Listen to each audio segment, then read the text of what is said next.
First at 6 o'clock, more than 8 months after a judge said Federico Cruz should stay in prison for life, the convicted killer is again seeking a shorter sentence. Cruz was 16 when he killed David Crawford near Sparta, then recorded himself talking to the severed head. He was sentenced to mandatory life in prison. That was overturned when the U.S. Supreme Court said mandatory life terms for juveniles were unconstitutional. At a resentencing hearing last fall, then Judge Dennis Lieber upheld that life sentence, calling the 1996 crime savage butchery. 13 on Your Side's John Hogan was in court today as attorneys argued for a new hearing.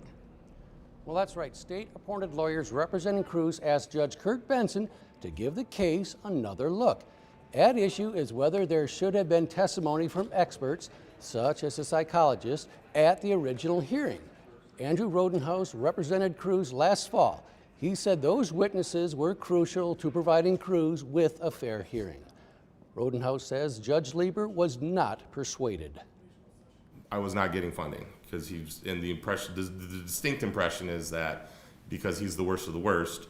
And I remember leaving that meeting and just realizing the fix was in.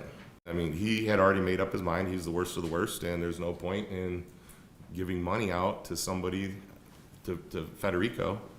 Had made his mind up. Benson approved a new hearing for Cruz. He also approved funds for expert witnesses. That hearing will determine, yet again, whether Cruz gets a life sentence or a term of years.